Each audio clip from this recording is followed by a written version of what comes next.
Serenity of Abel. Abel was a soldier before farmer. Didn't quit in a proud way. He just got tired. House Silmont took a different shape. The garrison got lean and mean, and the men who liked violence started finding excuses to use it on weak people. Abel didn't like that. He wasn't gentle. He was simple. You've heard the talk about him. Everyone has. Tall as a door frame. Wider than most men's shoulders put together. Hands like mallets. Neck thick enough you'd swear it was made for taking axe blows. He looked like a man built to pull gates down, not plant wheat. When he wore Silmont colors, he didn't wear them like a soldier. He wore them like a castle wall. In the garrison they called him Abel the Plank, because he could put men down flat and keep them there. They also called him Abel the Ox and a million other names. Men get names like that when they don't have to show off. The ones who brag are usually the ones who bleed fast. He was renowned because he handled problems the way a storm handles a roof. No talk, no patience, force and violence done quick. If you had a brawl in the yard, you didn't send Abel in to calm it down. You sent him in to end it. He and I served under the same banners long enough that I knew his quiet. He wasn't dumb, he just didn't waste words. When he did speak, it was to say something simple. Yes, no, maybe. He left the garrison and walked out into the backwoods where most men go only when they're trying to disappear. He took a woman with him. They had a son together and a sheepdog named Kana. Kana was a good dog. Thick coat, narrow eyes, not friendly but loyal. She'd stand in front of Abel's wife with her head low and her ears back if strangers got too close. If Abel said stay, she stayed. If Abel said nothing, she still stayed. Abel got a farm that wasn't much of a farm at first.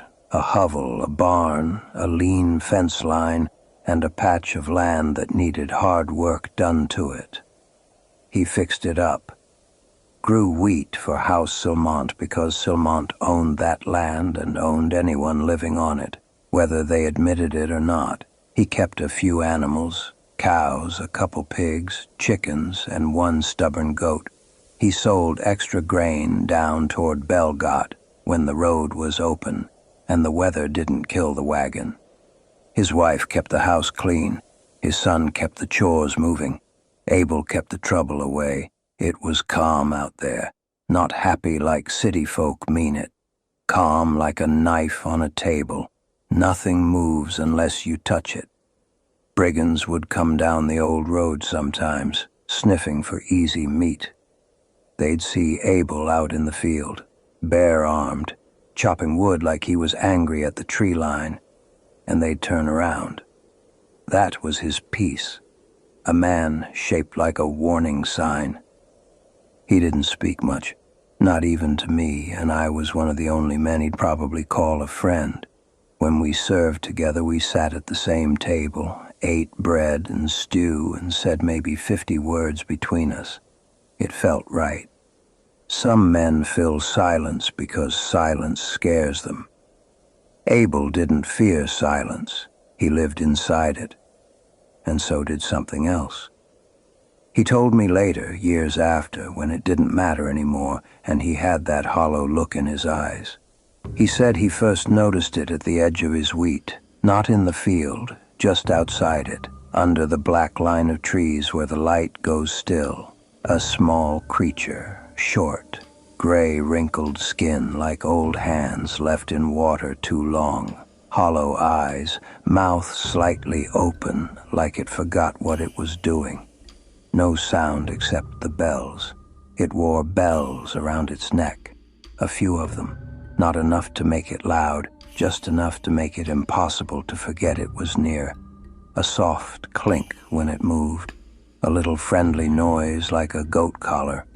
Abel said it never spoke, never approached. It just watched, Sometimes it would crouch by a fence post, sometimes under a tree, sometimes behind the barn corner, always still, always facing him, like it was waiting for him to turn his head, just so it could be caught doing it. He didn't confront it. Abel is the sort of man who confronts a man. He can break a man and feel nothing but effort. But a thing like that is different. When you're dealing with something you don't understand, swinging an axe at it feels like a child's solution. So, he left it alone. And after it showed up, the wheat started growing faster. Not a little, not good season. It grew high and constant, thick and heavy, the kind of growth that makes you check the soil and the sky and the seed because something isn't right. Wheat doesn't just decide to be generous. Land has reasons. Abel didn't tell his wife about the creature. He said she was a skeptic. She didn't believe in cursed things, didn't believe in omens. She believed in bad weather, bad men, and bad luck. If Abel told her he'd seen a gray creature with bells watching from the woods, she'd tell him he was tired or seeing things or making trouble where none existed. Abel didn't want to argue. He wanted the quiet back. The boy saw it too. Of course he did. Boys notice things adults pretend not to. The son started calling it his friend. Abel said the boy would slip out and toss crumbs near the tree line. He'd talk to it from a distance, nothing big, just a lonely kid talking to something that looked like it might listen. And the bells would clink sometimes, like an answer. Abel told him to stay away, not gently. "Don't," he said. That was his whole warning. The boy asked why. Abel just told him again, "Don't." A few months later, Silmont soldiers came by. Not the kind you want at your door, not the ones who treat you like a man, the kind who treat a farmer like a barrel to be tapped.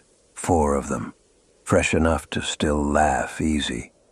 Their boots clean, their faces smug, their hands twitchy with the need to prove they were soldiers and not just boys wearing steel. They looked at the wheat and started asking questions. They'd heard about it, of course. Word runs along garrison lines faster than disease. "Abel's farm is spilling grain," someone said. "He's holding out," someone else said. And the kind of men who like taking things show up quick when they smell that. Their leader told Abel Lord Silmont wanted double tribute now.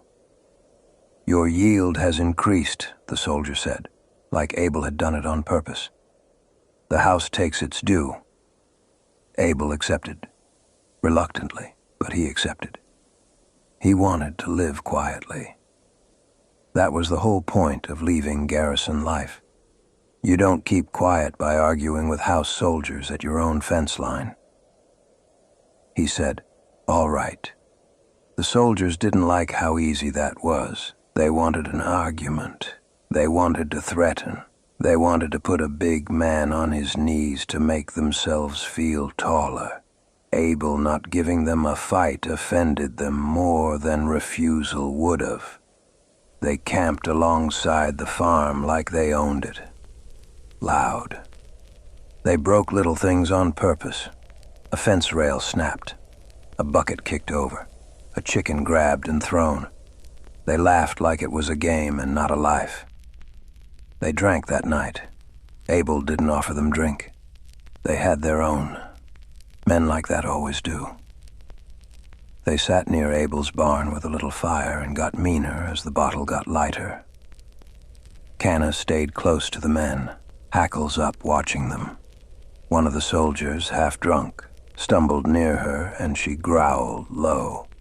Not biting, just warning. He kicked her.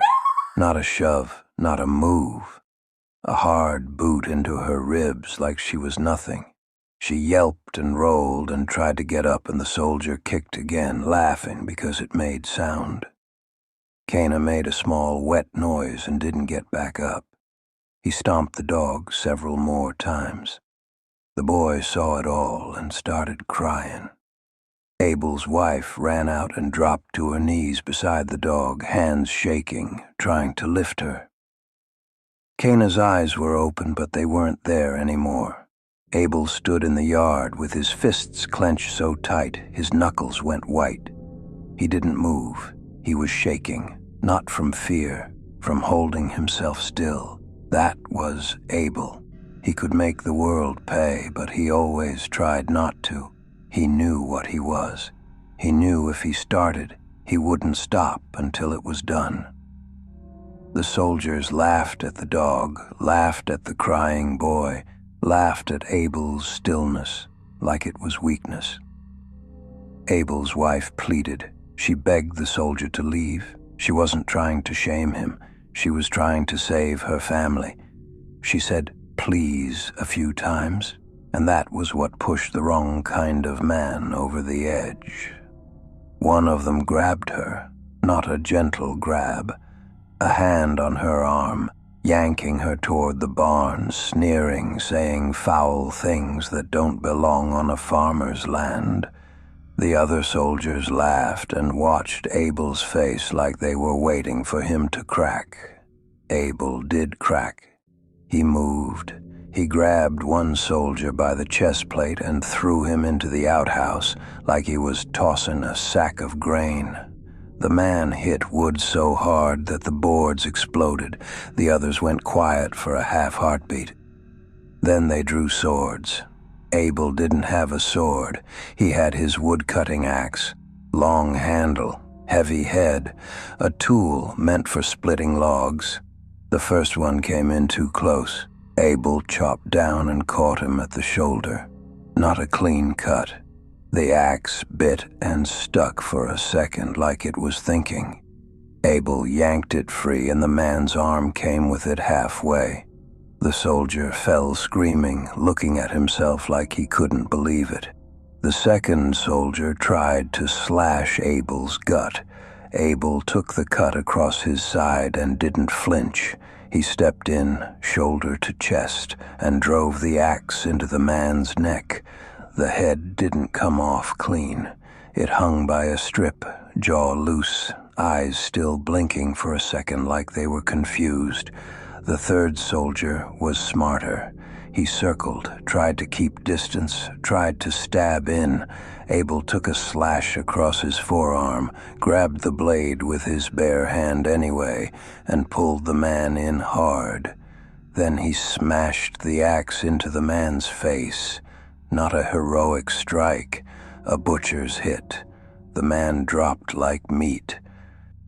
The last one from the outhouse ran. He sprinted toward the road, yelling something about Silmont, about punishment, about what Abel had done.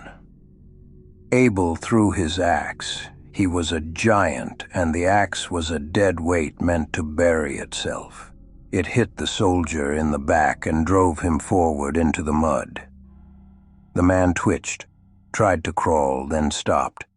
The yard was silent except for the wife sobbing and the boy was covering his eyes, hugging Cana's body. Abel stood there, bleeding from a few cuts, chest rising slow, hands red. And then he noticed the bells, soft clinking from near the barn corner. The small gray thing was there, watching, mouth open, eyes hollow. And it was smiling, not wide, just enough to make the skin around its mouth crease in a way that wasn't human. Abel noticed. He roared at it. He demanded it leave. He didn't bargain. He didn't threaten. He just shouted like a man trying to force the world back into place. The creature didn't flinch. It just sat there, bell neck hanging, and stared. Then it scurried off into the woods on all fours, quick and smooth, bells clinking like laughter. None of them slept well that night. The next morning, the cow was sick. It was the big brown one, good milk cow. Abel had raised it from calf. He found it lying on the barn floor, breathing hard, eyes wide. Its belly was swollen wrong, not with feed but with pressure. Skin stretched, veins dark. It looked like it was trying to become something else and failing halfway. The boy came in behind Abel and froze. The cow turned its head and looked at the boy like it was hungry. Not animal hungry. Not feed me. It looked like it recognized tastier meat. Then it lurched. It came off the floor fast, hooves slipping, and charged the boy with a wet bellow that sounded like pain. Abel threw himself between them and took the hit, shoulder smashed, ribs shouting. He grabbed the axe and smashed the head down into the cow's side. It didn't stop. It kept coming. So Abel hacked. He cleaved into its neck again and again, splitting hide, then meat, then bone. The barn filled with a sour smell.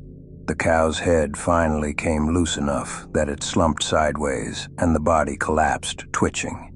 Abel made his son look. He didn't let the boy cower in the face of evil. He dragged the carcass outside and burned it. A day later, the wife got sick.